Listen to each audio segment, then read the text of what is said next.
hope. Pat just completely pulled the bait and switch. We thought we were just getting Pat solo, and then he gets Murph Dog in here. How's it going, Murph? Murph's doing good. I figured it was a good time to bring Murphy on because he was messing up my earlier podcast. So this just gives him. Yeah. He was not having that. He was not. How's Murph's relationship with the dog sitter these days? I mean, I am the dog sitter, so. Wait, no. Who was was it the dog trainer? Who were you saying was disappointed in his behavior? Oh, we went away when when I was in Vegas. Brittany had scheduled a trip. We just had not communicated properly because we didn't plan to do this. But she was also going somewhere, and then we needed to find someone to watch him. So for the first time, because he's not neutered yet, so we couldn't just kind of board him in one of the many businesses that are here for this need. So we found someone to watch him, and he was just being whiny. He's not very well trained to be in his crate and stuff. He's much better trained since. We did kind of take the head start she gave us with that. There you go. Gretch, do you guys have a dog? Hell no. Okay, wow. Wow. You want to get out your anti-dog takes now and alienate the audience? No. This is some Denny Carter level alienation. That's about No, I like dogs. I had friends that had them growing up, and then when I was in high school, my parents got 2 Chihuahuas, but Chihuahuas are rough. They're not like dogs you can play with a lot, and they just yap all the time and eat their own shit and everything. I mean, a lot of dogs do that. But yeah, no, I my kids have started to badger me. That's why I said hell no. We probably will end up having one, to be honest with you. But I don't want to take care of a dog because I never did growing up, really. I'm kind of worried. Oh, go ahead. Kids are old enough to take care of the dog, or at least they bring you beers. Of course, they can take care of a dog. 10 and 6, but I mean, mom and the girls they're well taken care of. Let's put it that way. Dad would be the one taking care of the dog. Gotcha. I mean, 10 and 6 isn't quite. You need that you got to wait until the 6-year-old's 10, then you'd be in good shape. Yeah, I think I was 13 when we got our dog, and I spent the entire summer teaching him how to bring in the newspaper from the driveway to the house. I was just devoted to teaching this dog tricks. You need a kid that is willing to put in the work there. You have a good story, right? You chose a dog over cable, was it? Yeah, we were begging our parents for cable and a dog, and they're like, you can choose one. And our aunt, their dog was having puppies in Michigan. And they're like, if you want one of these puppies, we can drive out there. So we were having cable. Do we want to watch ESPN and Nickelodeon, or do we want to get a dog? We decided on the dog. It was a great choice. Love that dog. Yeah. I am a little concerned about just kind of Ship Chasing's output to date. If this is James' favorite moment of all time is Pat's girlfriend washing dishes during a stream, it does bring into question everything else we're doing. Is that what we need to do? Just have our partners doing household activities while we're streaming? That's what brings the ratings. If you're into that, you got to check out the Week 6 recap pod because there was quite a bit of background noise in that bad boy. If you're into hearing Brittany doing stuff in the background, I would recommend that. That's on the Good Football Show feed. Oh my god. This is just a low blow. Andrew doesn't watch the games, so dog was an obvious choice. I was way more of a film guy back in high school. I will say I brought it up in the Discord, was listening to Gretch on the Terrifics, Stealing Bananas podcast, and Gretch said he fell asleep for a little bit of football on Sunday. And so I did feel the need to kind of question how much Ben Gretch does actually love football. Would you like to respond to everyone who is questioning that right now, Gretch? No, I think you nailed it, man. I fell asleep late in the late games. For me out here on the West Coast, that's late in the afternoon. I was up at 5 because I had the 6:30 a.m. game, and there was only 3 games in the afternoon. So you get 2 on commercial at a time. And I did go back and watch the end of those before I wrote signals, and I told you guys I didn't know when I fell asleep. I fell asleep very late in the third quarter, so I missed most of the fourth quarter of those 3 games. But Yeah, that'll happen sometimes, man. It happens to the best of us. Sometimes you just end up at the sauna and you're like, where did the football go? I don't know how this happened. You just got to bring someone down to your level. I get it. This is actually quite funny to me because this, I had a sweat this past Sunday where I was like in front in a bunch of GPPs, not like in first, but like at one point I was in second in one. And I was just hoping nothing happened. So I'm pacing around for like 3 hours. I'm pacing around my house like just nothing happened. And then meanwhile I'm watching Tilt Space. And you guys are like, we're dead. And then all of a sudden a lot of stuff started happening. So then you're like jumping up, you're climbing the leaderboards. And Ben's sleeping through this whole thing. I got back and our chat had like 100 comments. I was like, oh, I missed all this. Looks like you guys had a fun afternoon. It was, I didn't even, because I was at my nephew's christening for the whole, first half of the game. So I had missed like Pat's sweat developing. Like it was like right when we checked in, then I saw that you had that nice lineup. And it was one of those things where we just thought you were we thought we were completely dead, but so much changed in that Dallas game down the stretch. Once they went to overtime, that was big. And I like, it's such a weird, like, because having an early lead and being at the top of the leaderboard is a very fun feeling because you're like, I'm going to have a good day. Like, I know I'm not like eating shit today. But on the other hand, you're just looking over your shoulder the entire time, knowing that like basically anything that happens is bad for you. It's a shitty sweat because you're like, this is the most I'm going to win. So you have to do the thing where you're like, all right, I'm going to take what I'm winning and then cut it in half and be like, you'll probably win that. But I basically won a third of what I was winning, heading into the sweat. Because it did kind of go against me with Dallas going to overtime. I only had the Cardinals defense that looked like they wanted to score a touchdown at one point, but didn't quite get there. And then, I had Cook go to overtime and got nothing out of that. So a couple things went the wrong way. But, to your point, when you're up that big early, you're like, well, at least I'm having a good day. And I did, so that was nice. And then seeing you guys win was like, that actually, I was like, hey, at least they kind of like stayed within the family. Let's keep these wins within the family. Okay. Gretch, how was your week here? You've emerged from the Stealing Signals cave as you always do around this time. You feeling good? Yeah, I had a decent little DFS week too. I didn't have everything pieced together, but I was on some good stuff. Stealing Signals was good. Yeah. I don't have a lot to add to that. I'm feeling good though. Well, you were asleep through the whole thing, so I know. I slept in a little on Monday. You have any good dreams during the 4 o'clock window? I woke up to CeeDee Lamb scoring an overtime winner. That was awesome. Yeah. To Nance going nuts with Lamb scoring, and I was like, "Yep!" Immediately, I was like, woke up, I was like, "Yes, CeeDee Lamb scored a touchdown." Because like I was there. Did you wake up for that moment as the ball's in the air? Where you're just like Nance, elevated his voice right, and it woke me up, and I was like, "Oh, something's happening." Wow. CeeDee Lamb scoring a touchdown, so that was cool. Yeah. What? How do I feel like? In general, I feel like we didn't do great in all play just across our entire portfolio. I think we had like 4 or 5 W's. I actually, though, am fairly encouraged heading into this week because so much of the talk on Twitter is by Mageddon, by Apocalypse, by Nanza, and a lot of people are feeling it. Going through our lineups and setting in our wide receivers in the flex, it was like, oh yeah, this is why we draft a shit ton of wide receivers, because on a lot of teams, we have a team where we're sitting T Higgins during the bye-pocalypse. So like, I'm hopeful that through this bye stretch, we can actually start to cover some ground. It's nice when we're just playing shitty running backs anyway, so it doesn't really matter. Right. If we just put in other shitty running backs. The teams have been thoroughly mediocre to this point, so this isn't a brag, but this is just kind of another week for us. It's another week for us. Yeah. It's another week. Dearness Johnson, I feel like, is the guy that's available, and I don't know, probably 95% of leagues. There was one, I think, where he was gone. But how are we feeling about him? Obviously, Nick Chubb out, Kareem Hunt out.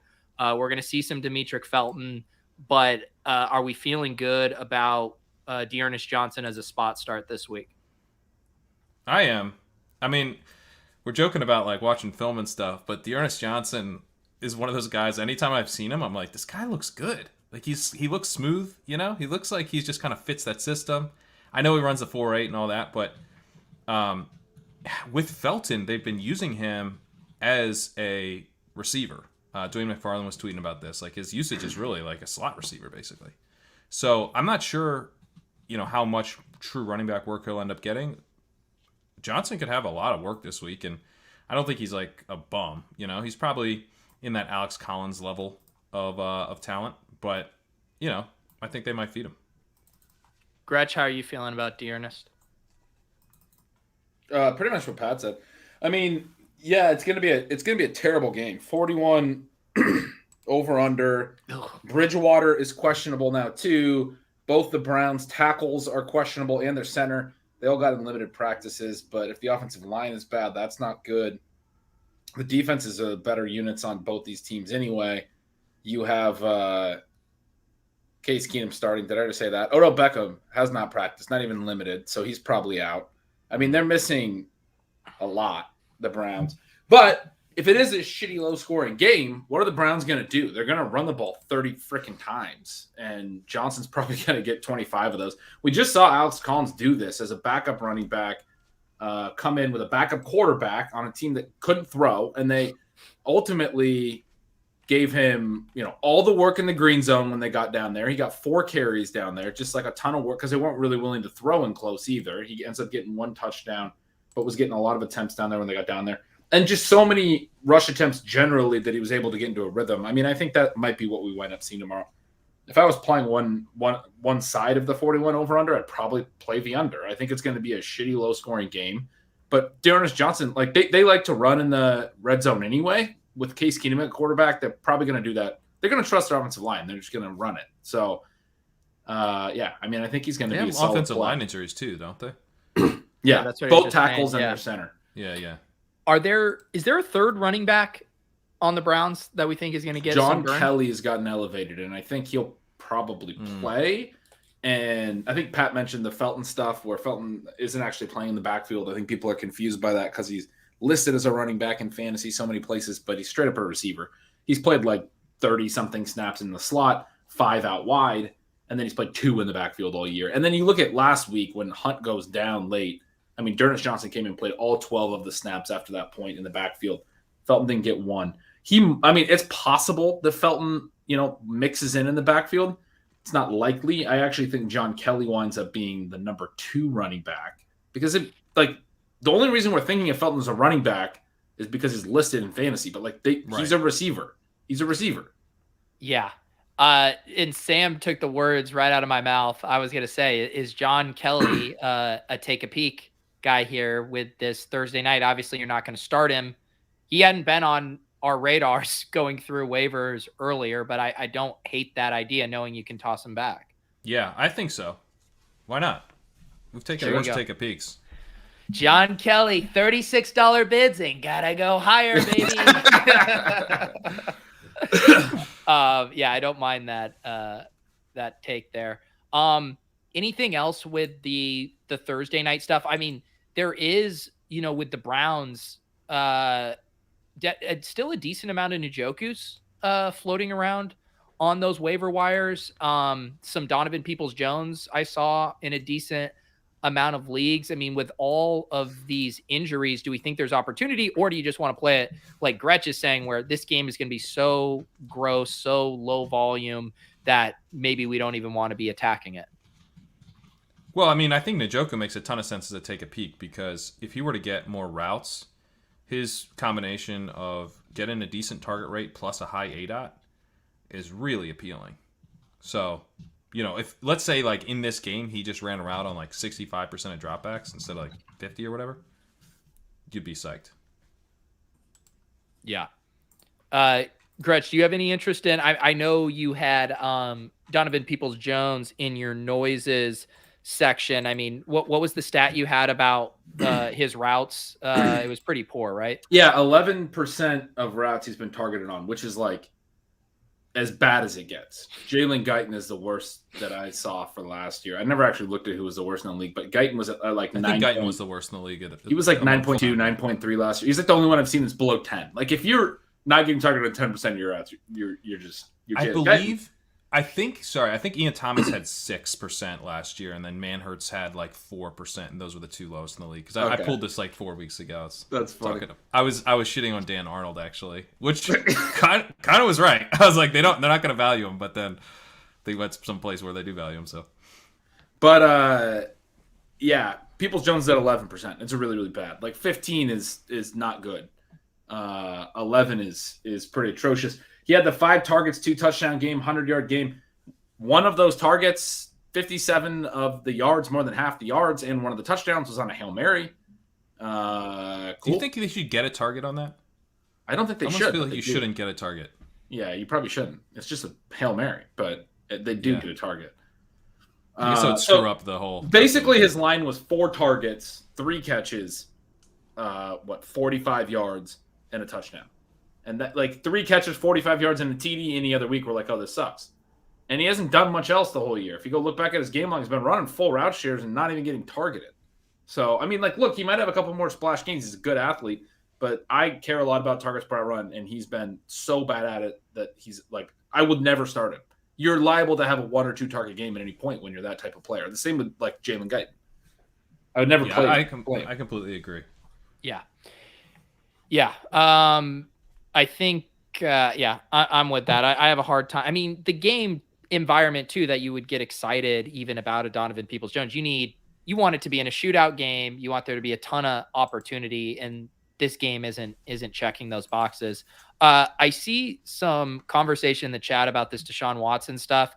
I saw some of those rumors floating around. Are these rumors, guys, or do you think that this actually has a high likelihood of happening, him getting shipped to the Dolphins? It seems like people feel strongly that it's total BS and that there's some truth to it. So I'm not sure. I guess to the point though, it would make sense to try to get him cheaply. Just what do you think, Greg? Yeah, I mean, I guess it's worth picking him up. I don't think anything. It seems to me like the fact that Houston hasn't been playing him has to be some type of, note in the favor of the NFL has, made it clear that that he's not going to play, right? And yet, why would Miami trade for him if he's not going to play? And so it's really kind of hard to understand what might happen there. Even if the trade happens, does he play? There's rumors. Well, I don't know. Has the NFL made it clear that he's not going to play? No. I was saying, just based on the fact that Houston hasn't played him, it seems like that. Right. They haven't even floated it. Yeah, Evan says Texans beats make it seem like it's true. The Dolphins are calling it BS. Well, and then the other thing is they're saying that it could be hung up by a third team. That was Aaron Wilson's report and he's used to cover the Texans. I think he's national now. I don't know, but he is national, but he gets like all the worst Texans things. Stuff. Yeah. No, not just Texas stuff. But he gets like there's like someone's like backup center was like designated for return from IR, and like Aaron Wilson breaks that. It's like no shade to Aaron Wilson. He's doing a valuable service, but. Yeah. But the first comment was the Broncos. Albright had that one, and then he backtracked on that. They declined that immediately. Their beats. Washington got brought up. Their beats have declined that. It's confusing. Yeah. Like William's saying here, the talk about the 3-way involving right. But then Standig, who's pretty plugged in Washington. Yeah. Immediately said that's not what he's hearing. So I don't know. Yeah. It's a weird time for Washington to be acquiring Tua when they're like really struggling. It would have made, I think, some sense earlier right after Fitzpatrick got hurt, but like Fitzpatrick's pretty close to back, right? And they're already like out of it. So what are you doing? I don't know that it's a weird time to acquire Tua. I mean, if I'm Washington and Tua became available, I'm listening. Like my record doesn't really matter, you know. Yeah, like fair. he's looked pretty decent this year. It's like he looked like very like kind of boom bust. Let's say like he might not be the guy, but he could be the guy, and you don't have a guy, so I'd be willing to gamble on that. Yeah. I mean, the opportunity cost, it's like, okay, how are you getting paid off, with Deshaun Watson? There still is uncertainty, even if the trade happens, if he can play. And like, there's good quarterbacks floating around on the waiver wire. Like, you can get a Derek Carr this week on the waiver wire who's like a top 10 play. And then you're entering by apocalypse here. And are you going to carry 3 quarterbacks? Like, are you going to be, when you need to be filling these other spots? I mean, I guess I understand the upside scenario with Watson, but I don't know. I'm not running to put in bids for Watson this week. Yeah, you're going to wind up with a guy on your, taking up a roster spot for a while that you're hoping, comes back, plays well. And then there's the thing that I've been thinking about with it a lot, and this is just sort of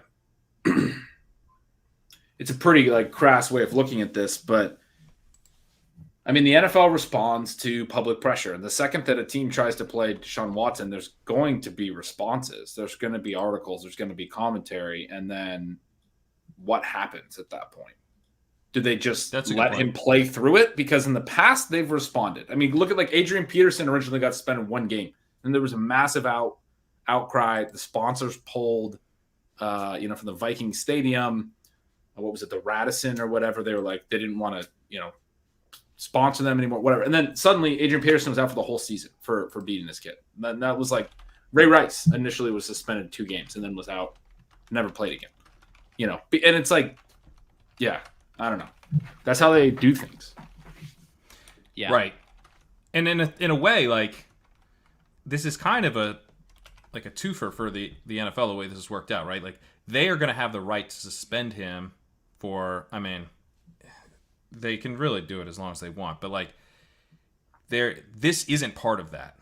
The way the situation has unfolded, they're getting kind of like a free additional suspension out of it. You know what I mean? So, like, I don't necessarily fault them for just like sitting back and waiting until he goes somewhere.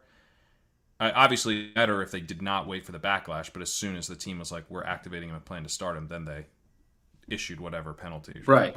So Sam writes, it almost feels like the Texans' healthy scratch situation is some secret agreement between the league and the Texans.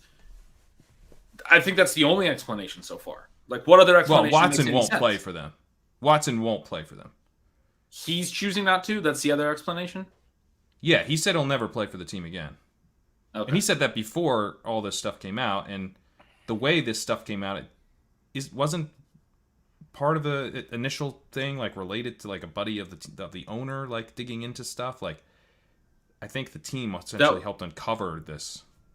Yeah, that was, well, I mean, I don't think there was anything there. That was the lawyer, Busby or whatever, is a neighbor of the owner. He lives in the same neighborhood in Houston, but it would make really no sense for the owner of the Texans to, because like if they're going to trade him, they've made it a lot harder on themselves to do that. That's true. I just guess what I'm saying is I don't think Watson feels any better towards the Texans than he did before this stuff broke.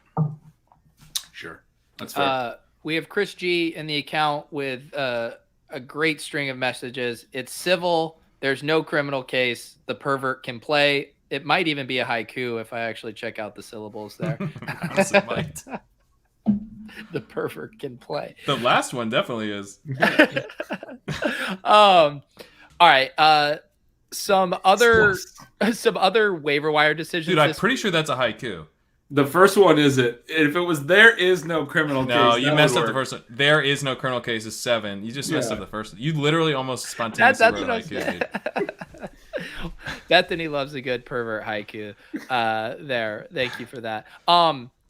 Other decisions this week. I saw someone asking about Damian Williams, if he was a drop candidate. We had a little back and forth in one of our chats about that. Obviously, Khalil Herbert looked really good this past week. I was ready to move on from Damian Williams, and you guys said, whoa. Slow your roll. So where are we at on holding Damian Williams right now? I mean, we need him to get cleared um, and return to play. But then I'm kind of psyched. Like, obviously, Herbert. I mean, Herbert was already involved for about half the snaps, half the carries previously. He had a 0.5 yards per route run last week. And our prior on him was that he's not a receiving back. But they gave him, he ran a route on like 80% of dropbacks. So there's no one else to compete with here. It's just Herbert and Williams.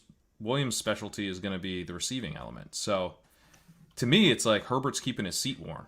And he's not necessarily keeping the seat warm for like a workhorse type of role, but Williams is kind of, going to be in the receiving, running a lot of routes, getting targets, and then there's going to be some bonus work on top of that. Maybe Herbert has moved him more into kind of a classic receiving only back, but I'm actually skeptical of that as well. I think that Williams might have like a 50% snap share and get like, 60, 70% of the receiving work. Oh, I disagree with that. Do you even watch the games, bro? Did you see how good he looked? Do you even watch the games? I mean, the dude is not a receiving back. But I mean, that's not really going to be the way that there's going to be value in this backfield, right? I mean, is it not? This team's going to be losing. Well, that's what I was going to say. The value is going to come when someone can get 75% of the touches, and that's been David Montgomery. And then the past week, it was Khalil Herbert. I mean, we haven't really seen this version of the backfield post Khalil Herbert emerging where are they going to split touches more? Or I guess that's where the uncertainty is for me. Yeah, they're definitely going to split touches, but they split touches 2 weeks ago, and Williams had value.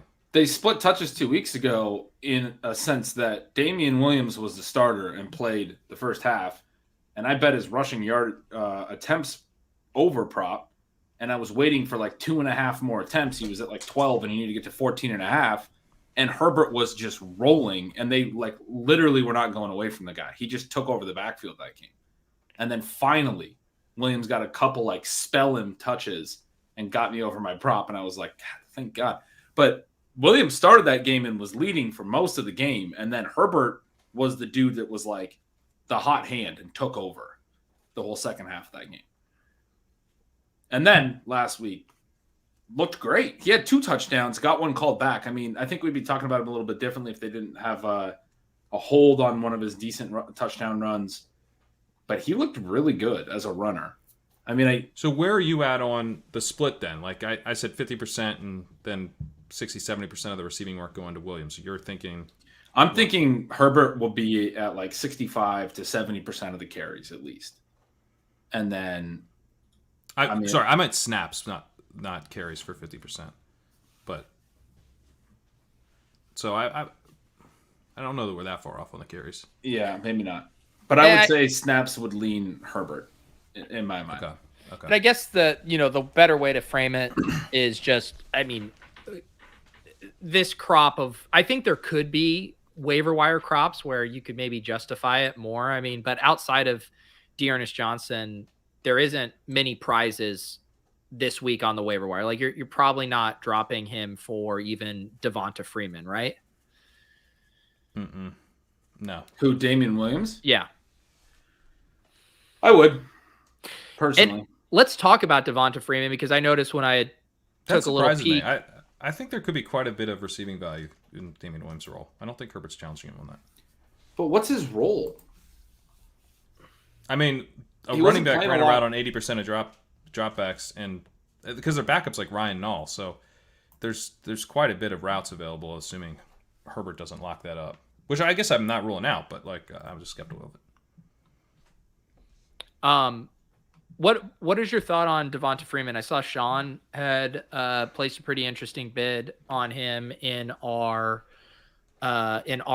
Chasing Stolen Bananas league. He does seem like the kind of second best available running back pickup to me this week. That's widely available in leagues. It seems like Tyson Williams is just completely out of favor with the team.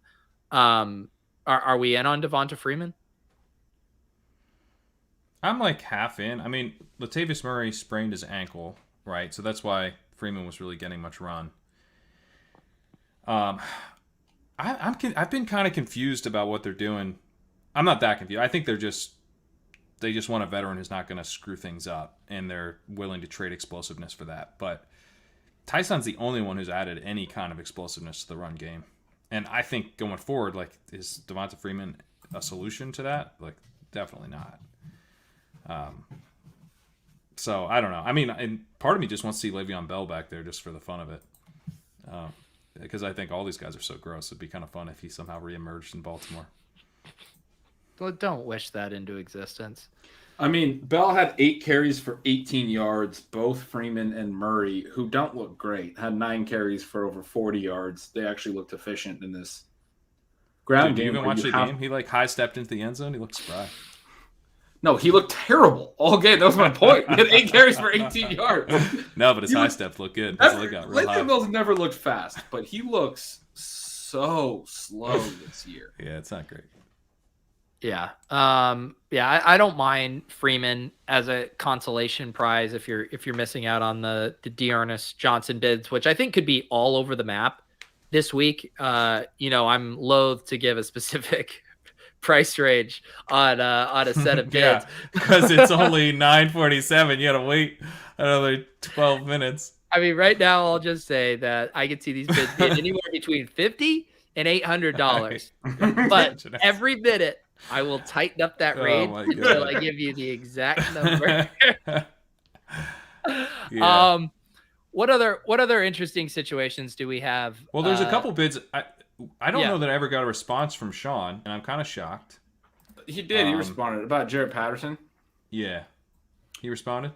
He just said that the next month's not very favorable from a schedule perspective. And he said he didn't have a good feel for his status, but he added him. I think Patterson is a really good stash.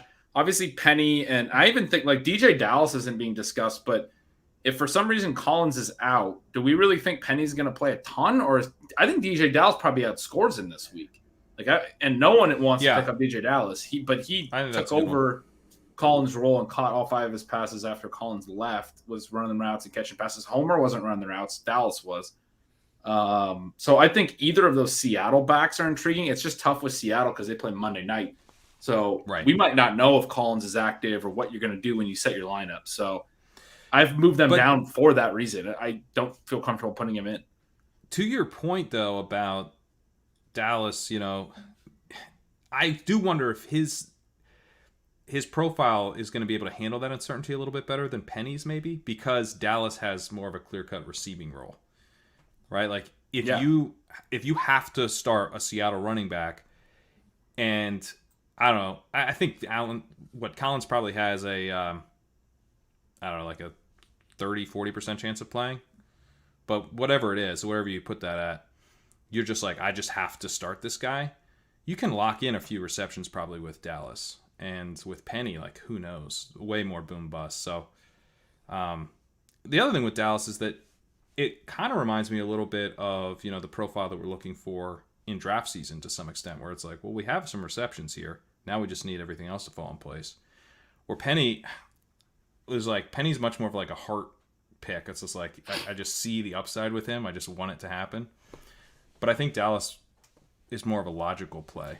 But I will say on Dallas, I honestly think this: if Collins doesn't get banged up, he doesn't catch any passes. I think he just took over Collins' role. He caught all 5 of his balls in the late 4th or overtime after Collins got hurt. I think those are Collins' receptions. I think he was running a lot of routes and playing, but then he got banged up. All of Dallas' catches were after Collins' final touch. So okay, all right. So maybe my point was wrong then. But Dallas has caught passes in the past. I don't think you're like way off or anything. Last year he got a spot start and he had a pretty good start. He had like 5 catches. He had the high value touches going, like you were saying.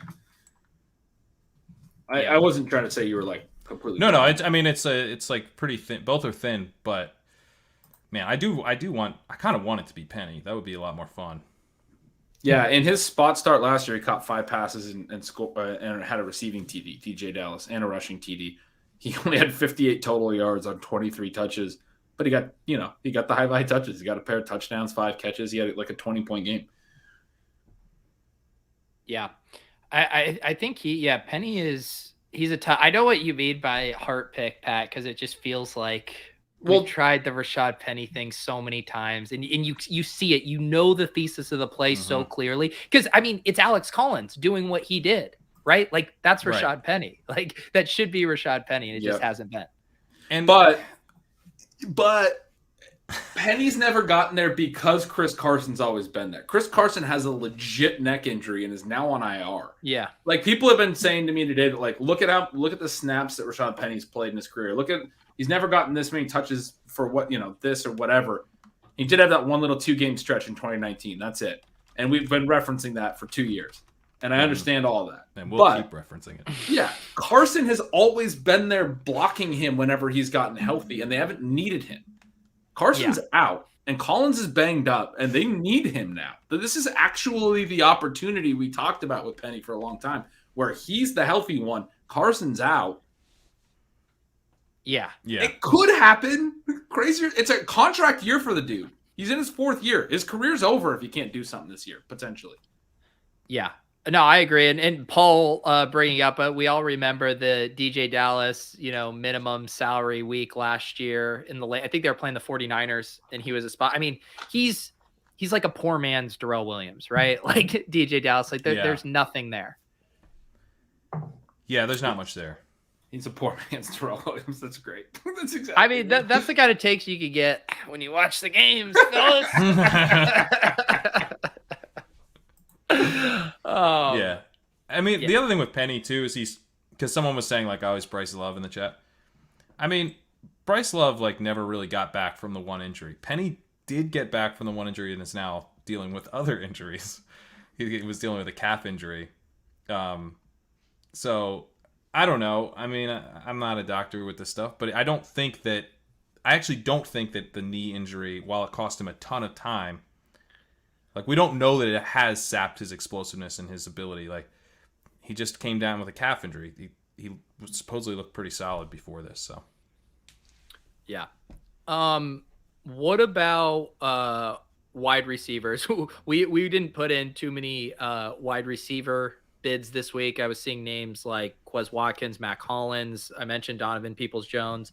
Anything interesting out there for you guys on the wide receivers? And then we should talk about Rashad Bateman. I saw a question. Dan wanted to get your guys' take on Bateman. I want to throw some comments on Quez out there. Yeah. With Zach Ertz gone, so last week with Goddard out, they ran a lot more 3 wide receiver sets. Quez's routes were up. And they've done that a little bit when they trailed as well. They haven't been as too tight end heavy this year overall. And so I'm trying to find his routes. But anyway, he has been more of a full-time player at times. And in other games, he's been down at like 50% routes, 60% routes. And so, I mean, I think the trade opens things up a little bit where they might do more just straight 3 wide receiver set stuff. And Rager really hasn't been that good. I'm at the point where I would rather have Quez than Rager. And if Quez is going to run 80% routes, like, I think he's playable. I'm probably going to play him in a couple of leagues, right? Like some deeper leagues where I'm stashing. I do have some bye week issues, like dynasty leagues. I'm probably going to play Quez this week. Yeah, I think that's fair. The routes has been a big concern with him, but he's had a pretty good profile outside of that. I feel like if there's, sometimes I wish like you could just ask for one thing from these teams. And if I could ask for one thing from Philly, it would just be to stop playing Greg Ward. Just don't play Greg Ward. Because that's part of the reason. Stop playing Greg Ward. Yeah, if I could ask one thing of the NFFC, fix your site. Of the Eagles, stop playing Greg Ward. Because, Jalen Rager's running around on 79% of dropbacks, which actually, I would like to see that higher. Quez Watkins is only at 63%. Yeah, but so I just pulled it up. Watkins had 50 and 48 the first 2 weeks routes, and then 67 and 62 in weeks 3 and 4, and then 80 and 76 the past 2 weeks. And Rager's have risen as well. He's at 85 and 88 the last 2 weeks. So they've been doing more 3 wide receiver sets in weeks 5 and 6 here. Well, to the point on Greg Ward, Watkins is playing 73% of his snaps from the slot. Greg Ward's playing 93%. So when Greg Ward's on the field, it's affecting Watkins in a way that's just silly. Yeah. I think what Watkins is doing is pretty impressive. He's got he's been targeted on 14% of his routes with an 8 out of 13. That's not amazing, but Rager's been targeted on 14% of his routes as well, and his ADOT's 8.6. So with the target rate, we strongly prefer the higher ADOT. Watkins has been really efficient in yards per target, which won't stick. He'll regress there, but yeah, I mean, if I knew that Watkins was going to run the same amount of routes going forward as Rager, I would prefer him as well. And he's been right there for 2 weeks, but not longer. Yeah. The chat has lots of questions about Rashad Bateman, also seeing it framed in conjunction with Elijah Moore, who apparently has made his way onto the waiver wire in a few leagues. Pat, as the resident Rashad Bateman Uber truther, talk to us how we're feeling after his debut last week. Pretty good. It came out, ran around on 67% of dropbacks. Got a target on 27% of his routes. He had a real bad yards per target of 4.8, which included a drop. So that's not great. But, you know, guy debuts with a 24% target share, 23% air yard share, 7.7 ADOT, not terrible. A little shallow. Would like to see that come up a bit. But overall, I mean, we knew this was going to be just kind of a like gathering information type of week. The information we gathered is pretty good. It wasn't like perfect, but hey, like that target rate's good. If Sammy Watkins is out again this week, which I think he's going to be, then, you know, I think Bateman's a guy who's going to end up in some of our starting lineups because of the bipocalypse. I hate that that's a thing. Gretch, how are Didn't you you help feeling make it a thing? I thought that was like a thing you were doing. You put it in the title of the newsletter, didn't you? Pete creates it, and then he's over it by the time anyone else uses it. He did it like earlier today. Like I'm pretty sure I got an email today. So I thought I was like helping you with your bit. Pete's like, ugh. Bipocalypse, enough already. No, I put a tweet out, and then people told me that the fantasy footballers have been calling it the bipocalypse for like 3 years. Even though I thought it was a once in a generational bipocalypse, but apparently this happens every year. You are this feels once in a generation. Football hipster though, Pete. You are this tastemaker that by the time it becomes a thing, you're over it. You're done with it. You are. I mean, I'm such a fantasy football hipster. I fucking go to the sauna when the games are on. You're over football by the time. Football was so 11 a.m. By the end of the week, I am over football. Yeah. So the thing about these Dearness Johnson bids, when we flip over the cards, I'm gonna guess that the average winning Dearness Johnson bid is $232. Higher? Shit, do you take the exact bid that I put in 2 leagues? Wow. Literally, Pete, you are really good at this, both in guessing and perfectly timing the bid reveal at like 9:59 on the dot. I'm just like, click to 10. The clock still. You gave it a full minute. 32 is the exact number I put in. That's I don't know why this is like you. This is actual EV that you're just handing away for free. I don't know why you do it. I wish you'd stop. I really wish you'd stop. I'm changing to 234. Like this is enough time for people. One, it's not like a surprise. They know you're gonna do it. Yeah, but no one knows my name on FFPC, and so they don't know what league it is. Yeah, when are you gonna? These are not leagues with you guys. When are you gonna dox yourself, Gretch? Stop hiding. Coward. Suck it. Thank you. I mean, I do really have the pulse of the bids right now. Start sending in those screenshots. I'm actually excited to see your guys' screenshots for once because I want to know what difference was going on. Evan, don't tell me I didn't know you hated that part so much. Don't tell me that. I'm not for once. I'm like, oh, cool. Yeah, you guys got him. Cool. Somebody send me a screenshot. Evan says he upped the bids. Evan, we're in a group chat for our league. You don't have to wait till 9:59 to get my opinion on this stuff. No, he upped them because you have been revealing our bids. So he was like, shit, here we go again. He asked me to tell me what that message said. These are our VIP customers. If they yell at me to give us exact bids, It is my duty to give them. He's in one of the leagues. He's not trying to have you do that. Hey, I do what these guys say. Lauren says great tilt space callback. I slept through tilt space, so I don't know what that was. Wow. I'm not sure what the callback is either. What do we? I thought, at first I thought you just took a little nap, Gretchen. Now you slept through the entire hour and 20-minute tilt space. Did you watch any football this weekend? Any whatsoever? It's honestly my my biggest bummer of the week is that I don't watch tilt space enough because I always check the highlights. They're amazing, and I've tuned in before, obviously, and I super enjoy it. But I'm watching the games, so I can't watch you, bro. I get it. I put it on my phone this week. And, you were turns out you can do both. You were tilting the tilt space because everything we wanted was what you didn't want. Yeah, it was actually pretty fun in a perverse way because it would have been more fun if you had lost money and I had won money. That's a great call. I want to put it on my phone next week. I'm doing it. It was nice. Still the crazy. Daigle has told us that the way Silva watches the games is on his phone. He watches all of the games on his phone. He doesn't put them on the big TV. That's that seems odd. What's that? He probably doesn't have a Chromecast. He probably doesn't know how to cast. Apparently they're trying to find someone to live in his house and do all of his tech setup because Daigle clearly isn't getting it done. It's super so there's easy. Gonna be a third person living in the house. I might be making up the part about living in the house, but in my mind, I want a third person to move in and do full-time tech support. I like the idea that and this probably isn't true at all, but I just like to imagine that Daigle was originally brought in to do this, but has not done it, and now he will just continue living there. And then they're going to bring in another person who will probably fall short, and they'll just keep adding people that live there, and the tech issues aren't resolved. Yeah.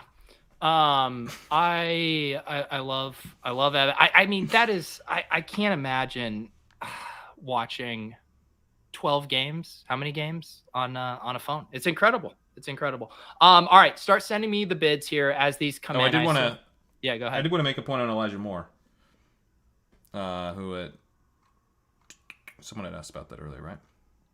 Yes, yeah. Talk about Elijah Moore because he is floating around in some of those leagues.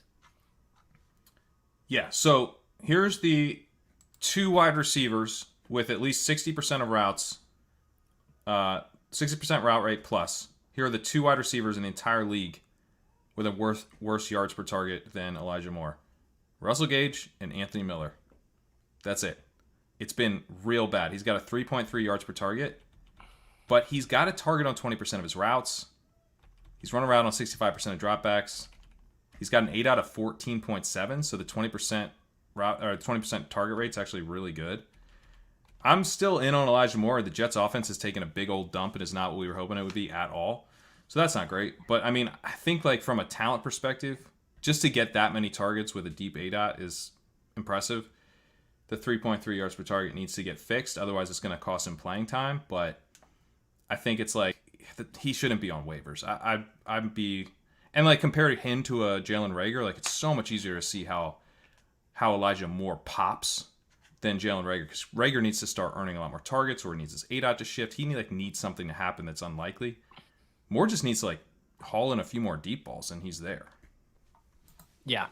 I also saw the Hayden Winks had a tweet about the post-bye rookie bump. Always like seeing these rookies come out of the bye there. Someone in the chat, Racef mentioning, who was it here? Champ mentioning need Crowder to be dealt. That would be the nuts if we could get a Jamison Crowder trade. Because I actually don't know that we need that. Why? They're not playing. Unless the thesis is that Moore is in the wrong role and needs to be moved to the slot, in which case, sure, but he's not playing in the slot. He's playing on the outside. But it would be, Crowder immediately came in and led the team in targets. That's a roadblock for Elijah Moore. The main roadblock is the offense sucks. So if you just have someone who's helping you get first downs, I think it's fine. You know what I mean? They need to move. He can't just be the only guy. Corey Davis is doing okay. Corey Davis is a professional wide receiver, but I think having another professional wide receiver is helpful in that it can maybe help get this offense to a professional level offense, which it really isn't right now. Yeah. No. Yeah. Not. Yeah, I agree. I mean, yeah, because I guess my take is like if Crowder got dealt, there's paths to where he could, have fantasy relevancy even if the offense still sucks. But with Crowder, then you need the offense to improve for him to get there. Probably, yeah. And they need to. I don't understand why he's like Keelan Cole needs to go away completely. I know he's been banged up too, which has hurt his routes run. But yeah, if he's playing full time on the outside, mixing into the slot, then I think, given what Zach Wilson has shown so far, I'd rather Crowder be there because I just don't trust Wilson to be able to keep an offense going without help. Yeah.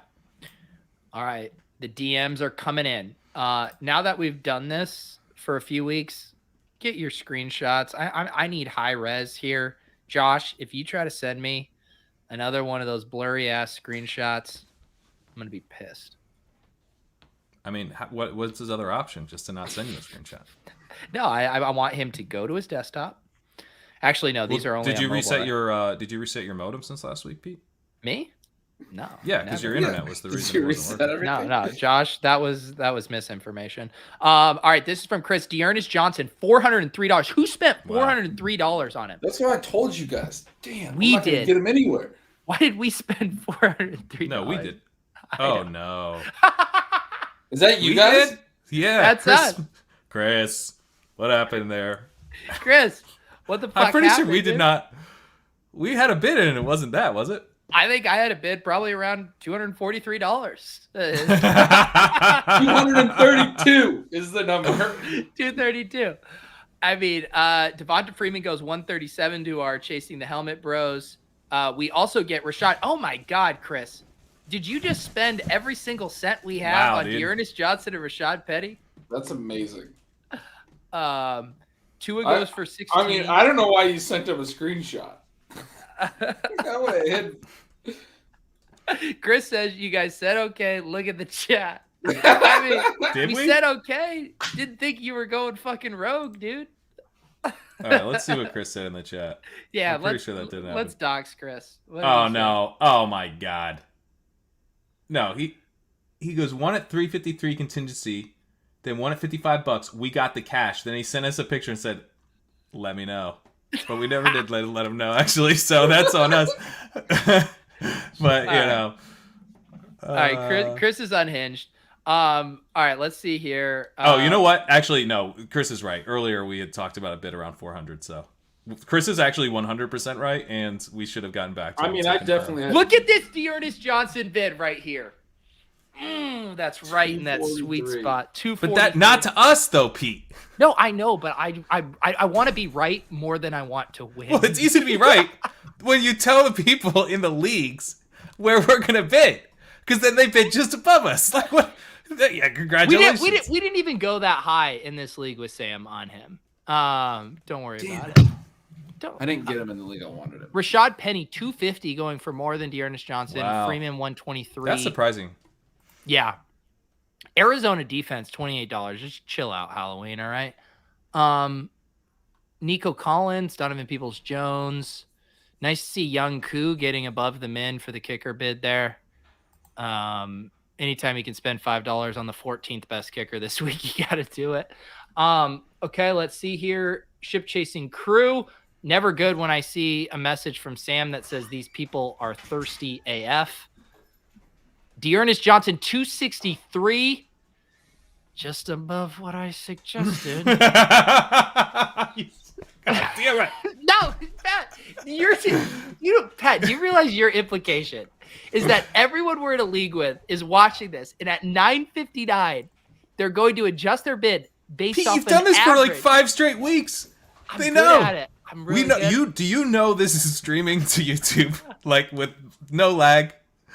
Like it would be actually quite sharp for them to just wait. I know. Hang on. I know he's gonna say it any minute now. There's like a 3 to 4 second lag, and I waited until it was 3 to 4 seconds. You did it. You waited until like 54 seconds are left in that minute. They told me to. Baltimore defense, $38. Devonta Freeman here for 15. Doesn't look too bad. Matt Ryan, Aguilar, another $3 bid on Young Ho Koo. Was Denny pumping Koo this week? I don't think so. I think there's just a bunch of kickers on by. Okay. All right. So here's our league with Seth and Jared. I believe this is one where Dearness Johnson was already gone. Pat Phil Hellmuth goes for 75. David, not a bad Devonta Freeman for $2. That's nice. Wow. Why didn't we? So that was us probably then that did that. No. No, it wasn't. Some team called DJ Me. Cool. Very cool. Whatever, you live and you learn.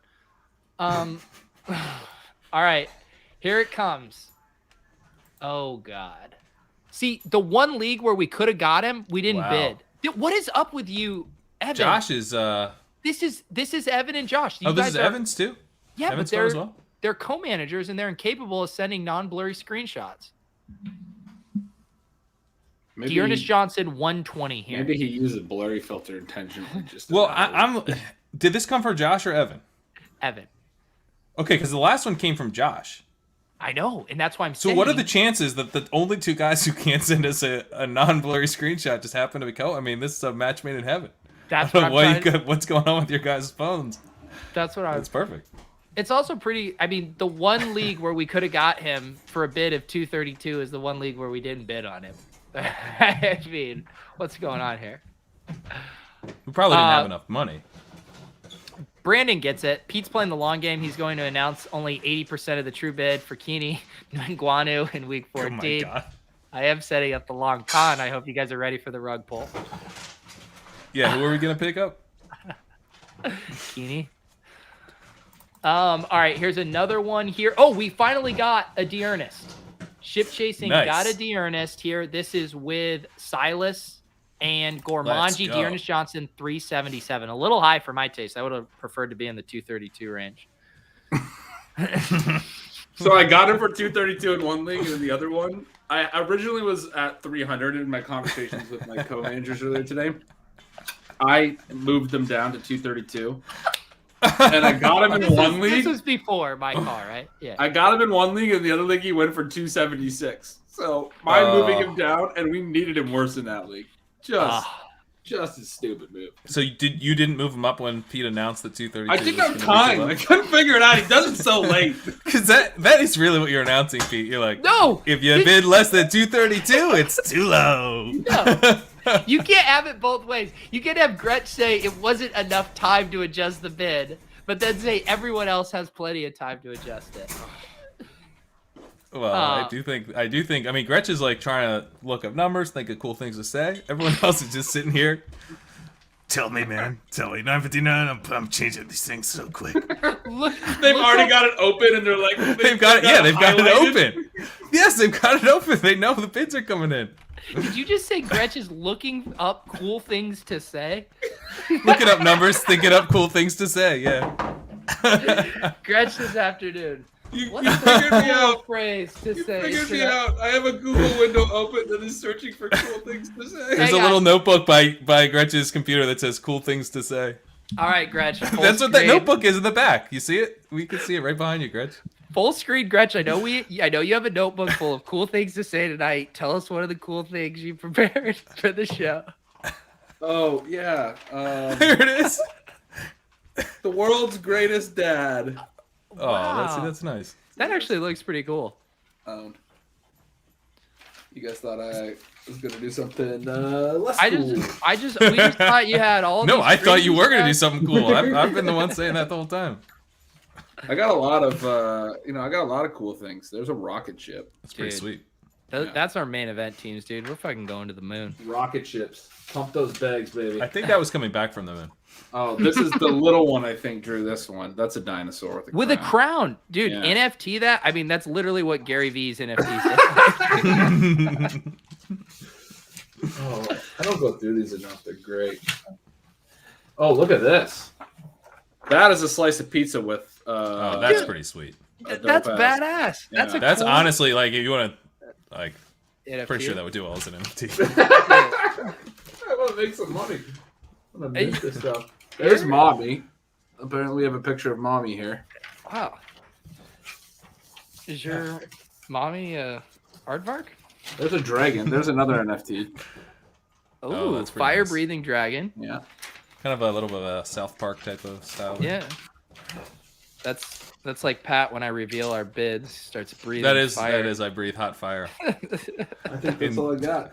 I turn into a stick figure breathing hot fire. Are you good at drawing, Ben? No. Me neither. They do not get that talent from me. Fucking suck at Pat. I can see you being decent. I'm a right brain. No, I'm not good at drawing at all. Yeah. I'm good. I play the guitar. That's where my creativity comes in. When was the last time you jammed? This isn't like the most upbeat story, but I played at my uncle passed away, so I played at his we did a little service for him. My sister sang and I played guitar. I'm sorry, that was good. Not where I was hoping I to know. take this in. That's a lot, asshole. Can't think of because it's been a while before that. It'd been about 2 years that I really had taken any time with the guitar. But I used to play all the time. I used to play every day for years. Wow, that's cool. Ben, I'd asked you when the last time you drew was, but probably something morbid. Probably for someone who died. So don't say. Oh yeah, it was actually a stencil drawing around a dead body. I used to do stuff for the police.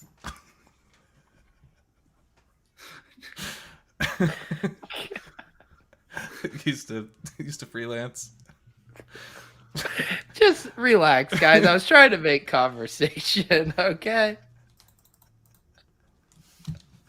Yeah, sorry, man. I really should have just made something up, but I didn't. It's the unvarnished truth. You could have said you went up to an open mic at a speakeasy in Brooklyn. Nope.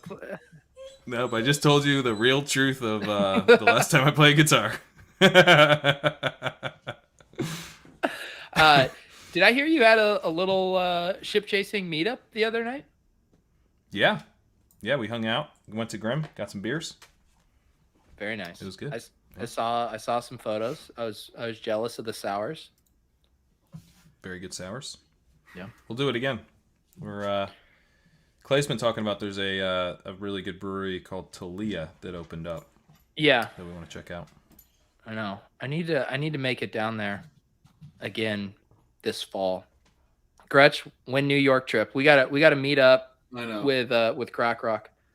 I know. I got to do it sometime in the spring. I mean, I don't want to come out in the winter. No, don't do the winter, man. Oh, hey, ship stealing. We got Dearness. How much did we do there? We only did like 100 there. Really? Yeah, our squad we got in. Let's see what we did. Send Pete a screenshot. We did 134. Get in line right. like everybody else. 134. 134. That's pretty good. I wonder so what we know the people in that league don't watch. We got AJ Dillon and Antonio Gibson in right now. Tony Pollard on a bye. We don't even know if Gibson's going to play. We're going to put him in for Dillon, and then Dillon can come in for Gibson. I'm liking it. There you go. Nice. What was one of the high bids? What did we do with what was Chris's bid? Like 403. And what was this bid right here, Gretch? 134. 134. Just gonna figure out if we average that 537 divided by 268.5. Pretty close. Kind of my average call. Just so stoked that he was right on. I hate this bit so much. I hate it. I mean, you hate that. I'm so good. Thanks, guys. Chasing stealing bananas. Stealing bananas. We added 2 kickers and a defense, and we didn't drop our kicker or our defense. I don't know how. Wait, why did we add 2 kickers? 3 kickers. We have 3 defenses. Sean. Sean. Come on. I've been just deferring to Sean's bids. Like, whatever Sean thinks, I'll just go with. That's not great. I actually messaged him about one of our other leagues that it looked like the way that he put the bids in, we might wind up with too many defenses. We got Jason Sanders, Daniel Carlson, and New Orleans D, and they were all just for position player cuts. I Have Sean and Blair just been hanging out talking about kickers all the time, and now they're just trying to hoard them? Well, I actually do wonder if like maybe there's some like 8-layer strategy because there's so many buys that there's only like 6 kickers on the waiver wire that actually have. Well, so it's like we have Bass and Buffalo's D, so I wonder if he just didn't want to cut either because Buffalo's so sweet. Kicker Chasing. It's the show where we chase the best kickers. The kickers that help you win championships. The biggest legs. The breaking news. It's everything you've come to love and know. The time is now for Kicker Chasing. Let's get some fucking kickers. Oh, yeah! So funny every time. We did. Let's get some fucking kickers. That's right. Is Rodrigo out for the season? I think. I don't know if he's out for the year. I hope not. I hope not. Did you see Washington football team cut their kicker today? Did they? Pete, this is like right up your alley, dude. Who's their kicker? Their Dustin new Hop- kicker. Not anymore. Their new kicker is named Chris Blewett. And it is spelled, I'm not shitting you, it is spelled Blewett. I mean, it's one of those self-fulfilling prophecies. It's like the Chris Moneymaker was destined to win the World Series of Poker, and Chris Blewett is destined to fucking shank a 35-yarder to win the game. Yeah, he is. God. It's all lining up. What are they doing? How did that kid get through high school as a football player? Apparently he had a pretty nice career at Pittsburgh. Let's dress some fucking kickers. Wow, Chris Blewett. Insane. Let's see if the Twitter replies to Adam Schefter had any good jokes. Blewett is not what I want my kicker's name to be. It's a bunch of that. Signing a kicker named Blewett is setting yourself up for a failure. Okay, so they're doing everything I just said right now. I'm so original. Looks like Dustin ... Blewett, Jim. Hopkins blew it. The job was his to lose, and he lost it. Little overwritten there. Tighten that one up. That's a little. Explain that. You could lose about 2/3 of the words in that one. All right, yeah. Kill your darlings here. There's the Adam Sandler gif. You blew it. Hopkins blew it. Blewett hops in. Jesus Christ. All right. Not a lot of gems in the replies to this tweet. That goes for every tweet on that app. Do you guys know? Do you love how Adam Schefter loves updating everyone on any transactions involving D Virgin? No. He loves tweeting out about D Virgin. He's such an engagement farmer, dude. It's like, are you a reporter? Are you trying to give me news? Or are you trying to do funny funds for the yucks on Twitter, you know? Maybe Bruce Allen was into it. Champ wants you to pet Murphy. I am petting him. I'm literally petting him through the cage. I don't know why he's here. I thought he was going to be in the bedroom during the show, but he's currently right here. Oh, and I'm Murphy. petting him through the cage. He just wants attention. It looks like you're like giving a rabbit a bottle. Yeah, it kind of feels like that. It's sustenance for him. He just needs some love. Oh, Murphy. Yeah. All right, Ben Gretsch, any final takes here? Clearly losing steam.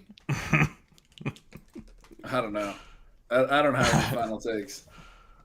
Ernest Johnson, let's get some fucking points tomorrow. I was told you had an entire notebook of cool things to say on this stream. I know, and I wish I could have done something funny with that bit, but I showed you some cool artwork, so that was good. It was. Hey, you did cool. it. It was better than my guitar bit, Ben. All right. At least you didn't talk about someone who died.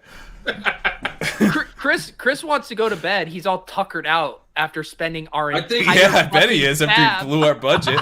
I think this whole Chris thing blew has it! been- Chris Oh, blew it! Chris blew it. Chris blew our budget.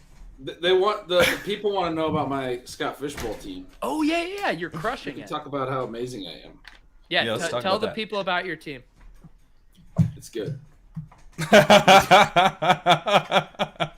All right, let's dig it up, huh? Did you bid on Dearness Johnson today?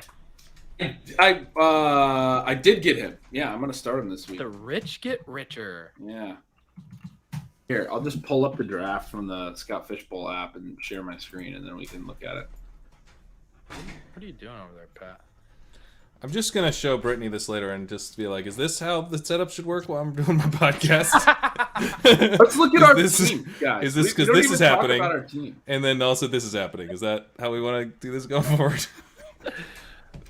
Gretch, are you sharing your screen? Optimal. I am. But we should also talk about our one team that's just the three of us is kind of would be fun to look at. Yeah. That was my draft. I can zoom in. Whoa! Oh. Broke the app. Boom. Started with Mahomes. We got the Mahomes Hill stack. Got the Stafford Cup stack. Those have been really nice. Did you consider Robert Woods over Cooper Kupp there? No, I did. It was a tough call. I also got a Trey Lance Debo stack, so I'm kind of stoked about that. If for whatever reason one of my other stacks don't pan out, I have a third stack. Noah Fant's been good. Played a lot of Pollard, Moss, Madison. Played Darrell Williams last week. This is basically the team. I haven't really picked up anyone until this week. I got Dearness to put him in there. This is beautiful. Nice. It's going good. This team is beautiful. It's beautiful. Everett, Ertz, man, even Ramondre. Ramondre is going to finish the year as a weekly top 24 back. I'm calling it. Oh, I love it. I love it. I played Ertz last week. Got the TD for him. Yeah. Pat, I mean, that wheel route that Ramondre caught, like, how hard did you get watching that? It's nice to see. It's nice to see. Gresh, did you say we should pull up one of our ship stealing? Yeah, we should look at our ship stealing team. Yeah. It's like not terrible. Oh, I guess it is terrible. No, it's terrible. I'll be Should right we back. look at stolen bananas? That's a everything. funner team to look at. Yeah, okay, I'll pull that up. That team's in 383rd. Oh, Cranking Purple we haven't looked at in a while is in 212th. Let's look at that first. Yeah. Share screen. This is the Cranking Purple team. Oh, baby. Should I zoom in again? Enhance. So we have Josh Allen. Is this the team where we have three? Oh, no, this isn't our three kicker team. We're going to get to that. Yeah, we'll get to that in a moment. We Talk got Jameis for this week. Talk about, because I saw Mike Williams on this roster. He had an interesting game this past week where he was a little hurt, but you had his performance in the noise category. Talk us off the Mike Williams ledge. Yeah, I mean, he only ran routes on like 30% of snaps, which was a bummer, but he had an early deep post where he was wide open, basically, and Herbert sailed it vertically. He just needed to lead him across the field, and it's a TD, 47-yarder, and he sailed it back over top of him, and he tried to like jump up and get it, and then he hits the corner who's like trailing him. Almost the exact same play in Minnesota, or maybe it wasn't in Minnesota, but with Minnesota, where Cousins sailed a 50-yard TD on Justin Jefferson. Same thing. He could have just led him horizontally, and he threw it over his head. So both Jefferson and Williams is pretty funny. On my DFS show, I called them two high-priced, great contrarian pivots, and I played them in DFS, and I was fucking pissed about this. Yeah. So. But anyway, they both should have had 50-yard TDs. Jefferson's going to pop very soon, too, but Williams almost had that, and then he also had a catch down to the one, and then he left early. That's the catch down to the one got him hurt, but like he literally could have had two TDs in the first 20 minutes of the game, first quarter and change, and then he leaves the game. But like while he was playing, he looked just like he's been looking. He looked great. Yeah. But yeah, this team's doing really well. We were making fun of the Woods pick. He actually was really good for us the week before last. We have Williams. And Diggs along with Tyreek. Yeah. Got the Josh Allen stack. One thing we didn't talk about after now having a Geno Smith start, how are we feeling about Lockett and Metcalf with Geno? I'm not that excited. It's hard to be excited. They're going to run a ton. Yeah. It didn't look great. I agree. I mean, Pete Carroll's psyched. He's loving it. So this is the chasing orange. Well, this team is doing really well too.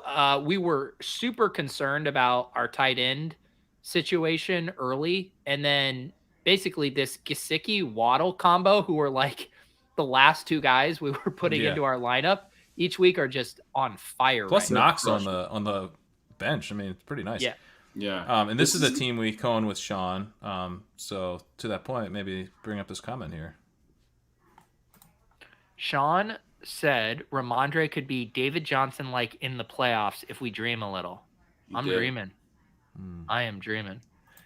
I mean, I said it on the Swolecast today too, where it's like, if you removed, the team does not trust Damian Harris as a pass catcher or in pass protection. And if you it would be one of those plus situations where his role sans Damian Harris would be so good. It would be a very sick role for Ramondre Stevenson. And he continues to make plays anytime they give him the ball. Like, it doesn't seem that far-fetched to me to see Ramondre as like a late season league winner type play. No, not at all. Maybe like a David Johnson type. I mean, David Johnson would be a great combo. I mean, that's probably the analogy I would probably use. Yeah, it's a good analogy. Good take, Pete. Good take. This is what I do, buddy. I steal takes from the chat and from people who actually watch the games, and I repackage them in a more convincing manner. And I tweet them out from the sauna. Oh, this is our team. Yes. Where we've known from the beginning we needed Gibson to be big, and he hasn't been. We did an anchor build, and we took Hawkinson, and he hasn't been great. But Judy out, Gallup out. But I still like this team a lot, man. I think Burrow can be really good later. You got Diggs, Judy coming back, DJ Moore. The receivers here can be high upside. I wanted to cut Deshaun Jackson so many weeks, and this week I'm like, yes, baby, we got Deshaun Jackson to start. We're gonna lose again, aren't we? Probably. Actually, that seems 3-3. It just doesn't have all the points. Yeah, I mean, looking at the standings of so many, there's a ton of teams. There's a lot of the first and second place teams are in the low 900s for points, and then it's just super flat. After that, just a ton of teams from 830 to 890 or whatever. So we are still in kind of prove it, moving and shaking territory here with these teams. Yeah. Definitely hopeful. This is what's going to win it these next 3-4 weeks. Yep. Sam's saying that you accidentally doxed your team name there, Ben. You're fucked, dude. All right. Thank you guys for tuning in to Ship Chasing. Do you have something else you want to say, Pat? No, Ben is just stone-faced since this happened. Wait, what happened? I don't even think he heard me. I didn't hear. Okay. I was talking to someone. I was replying to a subscriber. What's up? What happened? Someone pointed out that you doxed your own FFPC name, and then you just silently went like this. Somebody. I was like, no, this was. I really don't care if anyone knows my name. It was a joke. Also, someone just decided to throw it in the chat right when I said that. So I'm sure half the people already saw it. I mean, we haven't had a moment that awkward since I asked Pat when the last time he played guitar was. I mostly play funerals, so. All right. Let's shut down this godforsaken stream. Thank you guys for tuning in. Make sure you check out Stat Chasing from earlier this week. Sam Hoppin does a great job with that. If you guys ever want to watch that live, any of the YouTube members can watch that live with Sam on Tuesday afternoons, and then it goes public later on Tuesday evenings. Please check out Ben Gretsch's Stealing Signals over his Substack. Pat's weekly article, The Walkthrough, is one of my favorite reads before making my final decisions on DFS lineups. That comes out Friday afternoons, Pat? Yeah, Friday, because it's the Friday walkthrough. We made the name. No, I know it's Friday. I'm saying when during the day, Ben. Also, the walkthrough, I'm striving for earlier and earlier. My goal is to get it to where it publishes overnight on Thursday night and would be available Friday morning. Oh. I have not hit that goal yet, but that's So the late Thursday walkthrough. So trying to dial in. Trying to dial in the process a little roll more. off the tongue quite as much. Yeah. All right. If you guys want to check out DFS stuff, I'm going to be doing a show with Osmo on Friday. DFS nice. GPP strategy. I'm excited about that one to talk. Nice. So one of the best DFS players. So for Ben Gretsch, for Pat Carrain, I'm Pete Overzet. We'll see you guys next week.